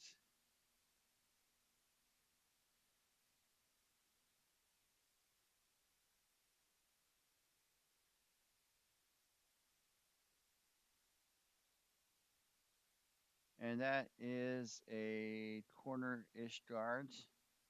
And so it looks like Pomeroy wants to set up a corner guard of his own on the left side.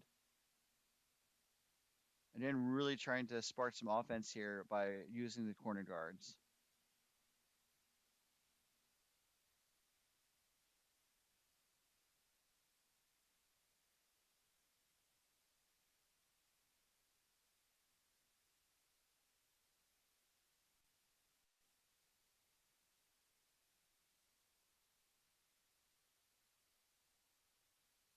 Looking for a corner guard. I think a middle corner guard would be. Oh, the rock was taken out of play. I must have picked or hogged on, or it hogged definitely, but I must have picked or something. So just an unfortunate break there. Definitely need as many rocks in play as possible to generate the offense that Pomeroy needs. As Tracy throws her second stone here, going to hit the yellow out of play. So really just kind of putting up a guard to, I just kind of set up a scenario here, but otherwise just trying to keep an open sheet to cut down on the storing. Uh, there's a lot of dedicated curlers in our chat, but for those that are not dedicated curlers, when you are down a lot of points, you want to find places to put your rocks to score multiple points. If you don't have the hammer and you're up a lot, you want to uh, keep a clean sheet so that the most that the other team can get is 1 or 2 points. To really cut down on the potential scoring. So this is a second crack for a corner guard. This is over the hot line in play. Going to end up, I think, pretty close to where Ken wanted it. Maybe a little too far to the left. And so now it looks like LeClair wants to peel the guard, gesturing with his hand on his shoulder. So there's a song, Put Your Head on My Shoulder. Uh, LeClair put his hand on his shoulder. But curling is a great romantic sport, as it were. Do some people do meet themselves on the ice or meet their partner on the ice? Uh, the shooter does roll, kind of bumps the blue closer to the house, but otherwise, again, keeps an open sheet. So now Ken's going to set up a second corner guard. This is his last rock in the 5 rock free guard zone. So going to try and time this. I started a titch too late. Um, so I'll start a titch too late. Stop.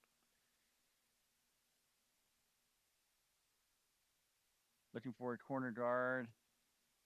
That was probably about 15-8.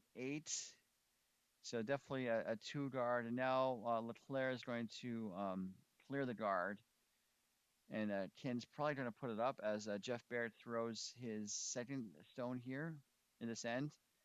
Just a reminder, we have 2 games tomorrow as our playoffs continue.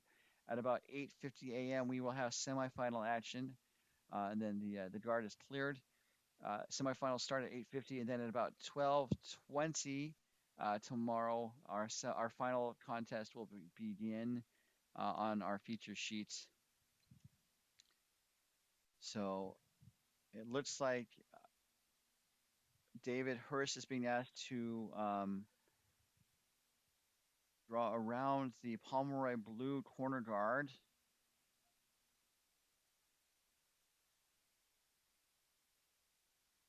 Both teams are doing decent on time with 2 ends to go. That was about 14-8, so it's a little on the light side as they get it around that corner guard into the top 8, uh, pretty buried.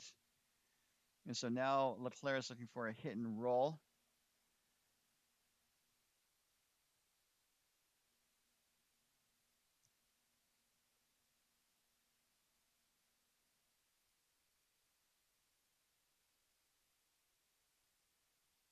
So Trevor's recounting the league championship that he won with Ken, and I don't think he mentioned it in the chat, but he was playing against the team I was on, throwing lead stone. So we were up 5-0. We were looking pretty good, but Ken and Trevor were able to claw their way back into the game. This is going to be a little thin. Oh, goodness. This could be opening up a door of opportunity. The window was closing, but you can see it open just a sliver. So now it looks like Ken's looking to maybe hit and roll. Uh, I don't know if he needs to be that fancy. So it looks like they're going to try and draw around the other corner guard. So again, uh, as Trevor recounted his highlights, sometimes one team's highlight is another team's not so bright lights. It was a hard fought game, and obviously in the spirit of curling, it was definitely a game that's we both did our best, and Ken and Trevor's squad turned out to be on the upper hand there. So, and likewise here, this has been a pretty exciting game, and definitely want both teams to do their best. And it looks like right now LeClair is holding the upper hand, but we will see what happens. I think LeClair is just going to peel out that blue on the center line, stick around for a second shot. If they roll and get both, that would be ever sweeter. As it is, it's just going to be a nose hit. And so I think the setup is now for Pomeroy to score two here if everyone makes their shots. Although it looks like Pomeroy, wow, he's looking to draw from the outside wing towards the 4 foot behind cover. Um, Definitely looking to try and set up more than two here. I think that's what he's got to do, obviously. Um, so just when I think they zigged, the teams zag. The potential downside here is crashing on the guard, and that seems to be what's going to happen here. So, unfortunately, the opportunity has been missed to this point as we are now to Stipstones, and I think LeClair is just going to pluck out that blue and really force Pomeroy to uh, throw some circus shots to score what we call a Stipper's Deuce. So.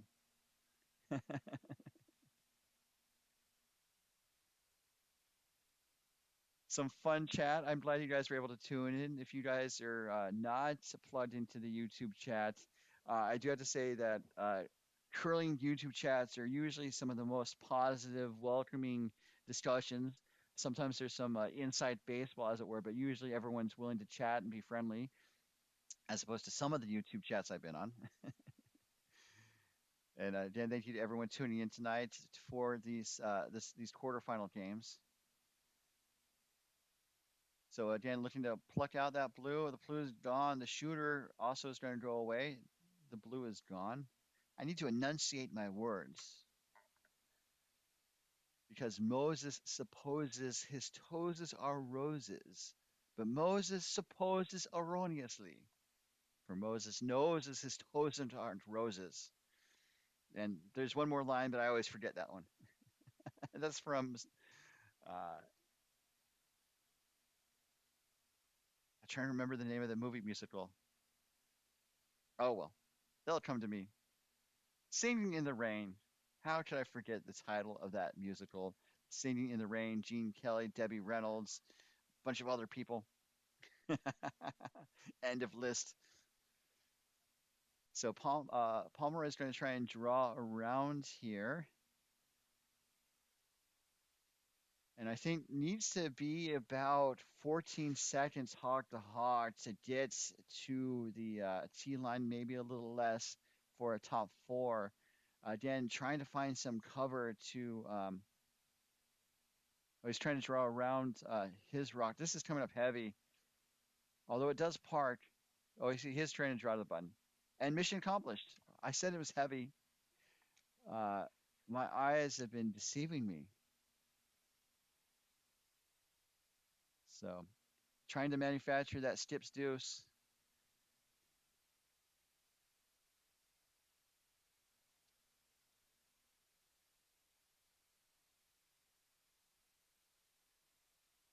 And it looks like LeClair has a pretty good read on the Pomeroy shot stone, just pitches it out, and then Pomeroy is going to have a draw for one. And Pomeroy needs to take that point and then try to steal in the last end of regulation. Here is Bob's last stone here without hammer in the seventh.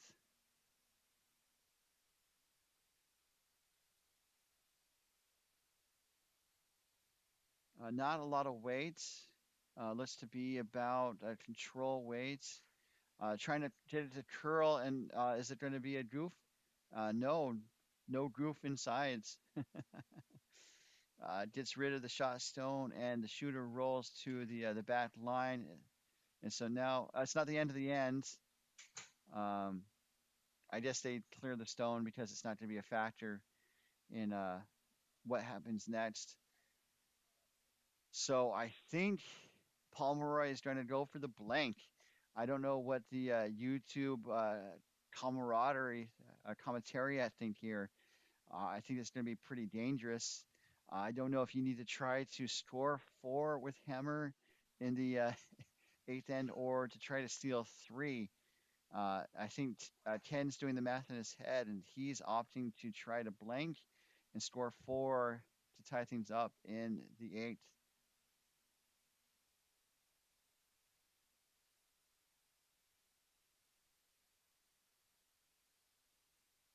So again, looking for some peel weight. Needs to make sure he hits that yellow and doesn't stick around. And it's going to be pretty close, but the blank is on. Pomeroy carries the hammer to the eighth and final end to try to manufacture some offense or offense. So this is a tricky situation here, but we are headed to the eighth end, and the camaraderie or the commentary, yes,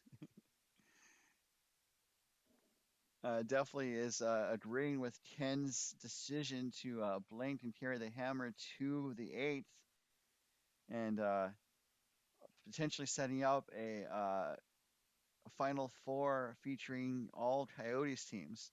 So after chatting about how uh, the teams from other clubs have been really trying to step up, it looks like we are potentially going to see four Coyotes teams in the semifinals, with the caveat that Team Sidians has players from Denver as well as San Francisco on the squad. Although the caveat to the caveat is that all four of the players, I believe, have played at Coyotes at one time or another. So caveat on a caveat, kind of like putting a cravat on top of a cravat, if that makes sense. I don't know. It's 10:30, guys, and so Tracy throws through again to prevent Pomeroy from having any place to hide his rocks to try to score here.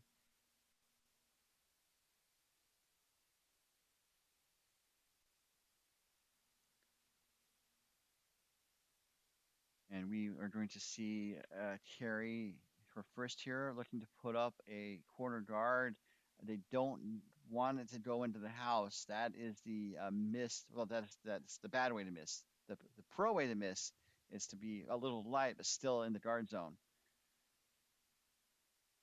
And so this is going to be pretty close to on the money, as it is a mid guard in the two zone, towards the three zone, or the lower third of the guard zone area.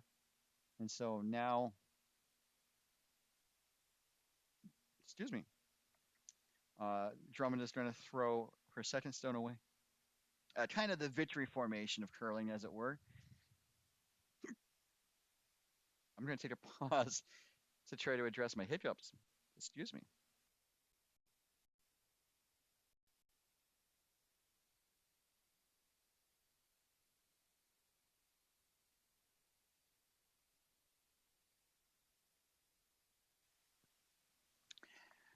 All right. Drummond's throw is through. And so now it looks like Palmer is going to draw around that corner guard. Uh, I guess kind of realizing that they need to score four here, so going in early is probably the play. Or they're doing staggered double guards. I think they're going for a staggered double guard, which makes sense, especially with the teams of this caliber. You want to, uh, have as much protection as possible before you start going into the house. So the stagger's made. LeClair can't make a play on that stone for one more rock, and it's going to be two more rocks before he can get to it. So it looks like he's opting to, I would think, throw through, but they might be trying to draw in just to kind of force play into the house with Jeff Baird's first. This is going to be a little bit on the live side as LeClair jumps up to help finish it. The rock is going to go into the house.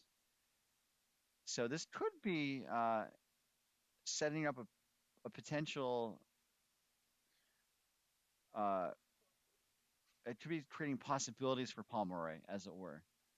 Although he's choosing to ignore it, the five guard free guard zone rule is over at this point. So for his next stone, LeClair can start hitting them out.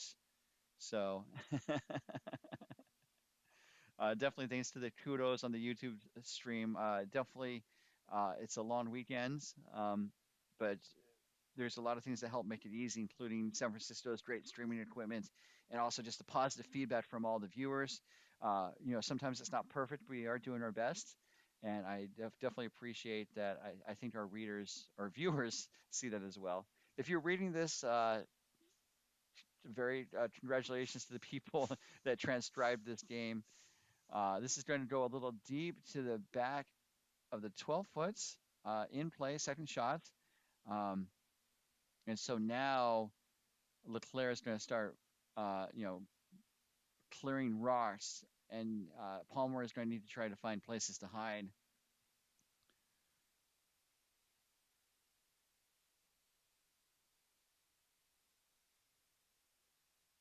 And another observation just about these broadcasts is we are definitely here to provide a service to showcase the top teams from MoPac. Ooh, is the double there? No, it jams. So gets rid of one of the Pomeroy stones. There are Pomeroy needs to score four to tie. So definitely doing some counting in my head as David Hurst gets set. Um, so when I take photos of people on the ice or try to stream these games, we definitely don't want to get into the ways of the teams. We just want to just showcase the teams as best we can. And I think it's been working so far. I think we've got room to grow. Thanks to Ken Pomeroy's DoubleTakeout.com for sponsoring this season of winners. We can't call it a season of champions. That turns out to be a guard. So still looking for some potential setups, although there's going to be there's going to be five Pomeroy stones after this next LeClair rock. I think five, maybe four.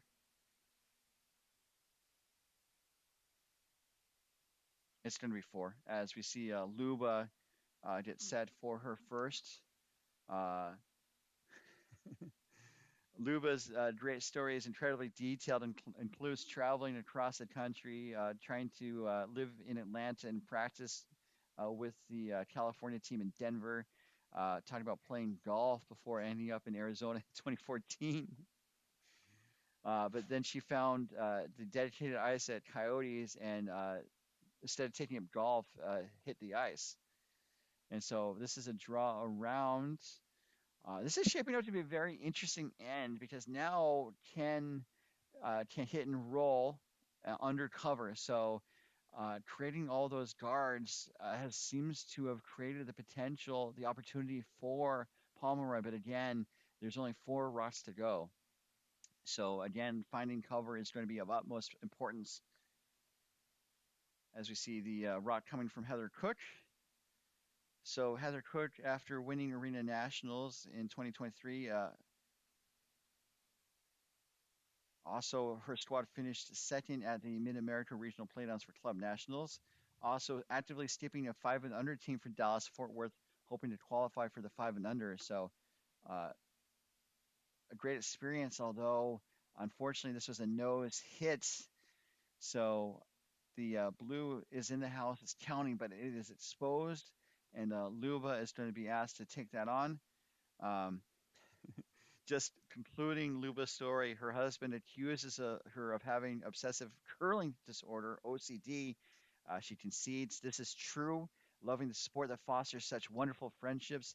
And oh, that corn broom. It was intentionally broken in half and hung in the club's Broken Broom Lounge.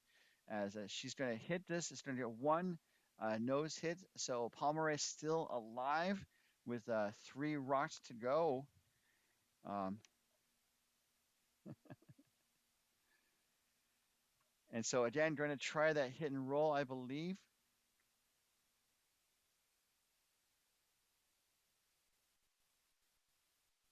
And definitely needs to hit and roll and stick around to stay alive.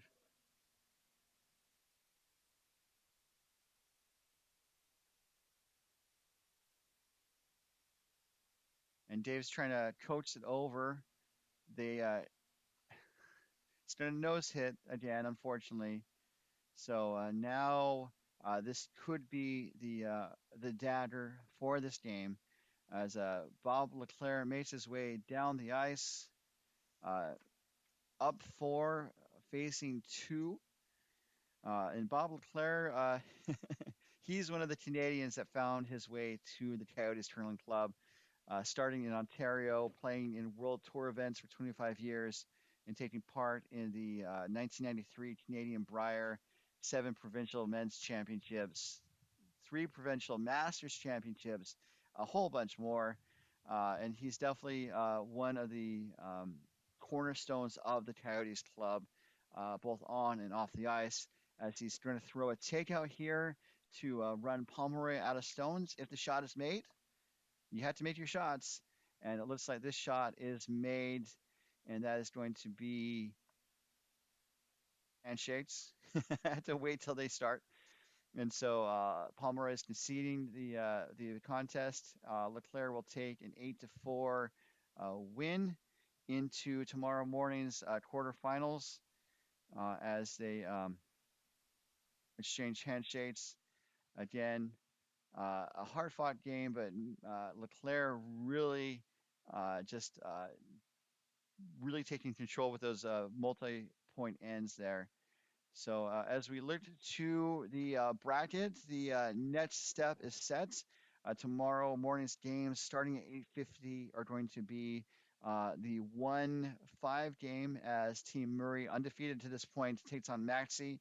And then in the D sheet game, we have Team Siggins facing off against Team LeClair, a 2-3 game. So we are going to, we don't have our feature sheets normally be or 2, so we're going to have to kind of do some around the rings, do some multi-screen views to bring you the coverage as best as we can. Um, but that's the way the cookie crumbled here today with our contest. Again, in our feature game initially, we had Team Maxie punch his ticket by taking down Team Feldman of Wine Country. And then in our bonus coverage game, we had Team LeClair really kind of shifted the high gear late in the game to take an 8-4 victory into tomorrow morning's semifinal. So before we sign up, just another reminder that our coverage was brought to you by doubletakeout.com. Doubletakeout.com is what proprietor Ken Pomeroy calls the world's greatest curling ranking system. Throughout the curling season, after competitive events, Pomeroy crunches the numbers and comes up with a ranking system where you can see how your top team in the world faces off against other top teams. That's all at doubletakeout.com. So I'm about to take about a 8-hour break. It's 10:41, so I'll be back in about 11 hours. I'll take an 11-hour break. That's plenty of time. And hopefully you guys will join us at after that 11 hours. We're going to be back at about 8:50 a.m. for semifinal coverage, and then broadcasting the final at about 12:20 p.m. Pacific time from the San Francisco Bay Area Curling Club. So until then, for all of us here at MoPac, the San Francisco Bay Area Curling Club, doubletakeout.com. This is your host, Ryan Olson, saying so long, good night, thanks for joining us, and good curling.